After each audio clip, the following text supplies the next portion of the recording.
Jack O'Connor, All-Ireland final 10 days out or so. This has to be done, the All-Ireland press day. How do you find them? It all depends, Tommy, on how you approach them. I try to enjoy them as much as you can. They can be a bit intensive and a bit draining, but it's part of the game. I mean, we have an obligation to promote the game and an obligation, to spread the gospel kind of thing. So by and large, they're fine. I'll sleep well tonight, I think. You're getting used to them at this stage now. Is there a big difference from 04 to this year? Well, there is a big difference from the first one, from 04, because there weren't many of you lads around. That's for starters, and it's just the exposure the game gets, and social media and all that.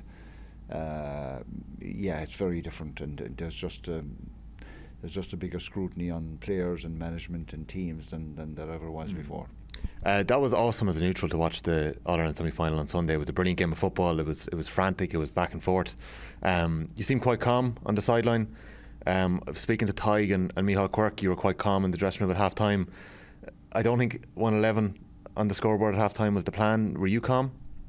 Or did you feel like, this is it, lads, we need to get the message in here? I'd say it was a case now of being like the duck, you might, above the water. I'd say there was plenty of activity going on underneath. So look, there's no point. I mean, look, players are looking to you to management for a little bit of direction and a bit of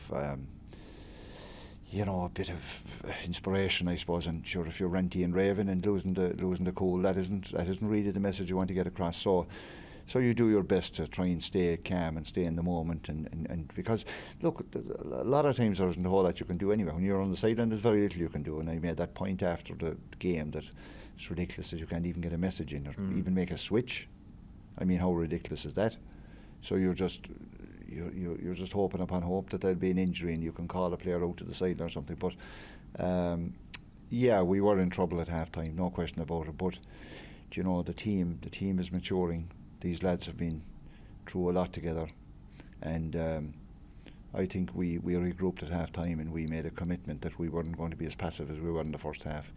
And I think you saw a different Kerry team in the second half. Yeah, that word maturing is an interesting one. I actually watched back the 2019 All-Ireland final replay last night. I'm not sure if you're going to do that this week or if you will, if it's part of the analysis. But in that first 10 minutes after Kerry had brought them to a draw, in the first 10 minutes of the replay, Kerry launched 5 long balls in, didn't get any joy out of it. The Dubs had 5-1 on the scoreboard by that stage. Would I be wrong in saying that putting a long ball in is something you wouldn't be afraid to do this year now? Like, it looked like boys against men back then, in 2019. There was the Dubs going for 5 in a row, quite a young Kerry team. It's quite remarkable the lack of changes that's happened since as well. Like, Johnny Cooper's retired from the Dubs, their bench is probably quite different, and then David Moran and Gavin Crowley are the 2 Kerry boys that aren't in the mix this time. Well, I suppose you would hope that our fellas have matured a bit and strengthened up a bit. I mean, 4 years is a long time in the lifespan of a player, and a lot of the Kerry players were young at the time. So I think, you'd like to think that some of our fellas are hitting their peak at this stage. But as regards what style we'd employ or whatever, you never go out with a prescribed plan as such. Players have to see what's in front of them and play what's in front of them. And sure. I suppose when you had the likes of Kieran Donaghy in there and Johnny Crowley, it was predictable enough that we'd play that kind of style. But I think the players we have in there now, they prefer the ball. They prefer the ball going in, chest high or diagonal outside them or whatever. So it depends on the situation, and depends on whether you can get a mismatch or whatever in there.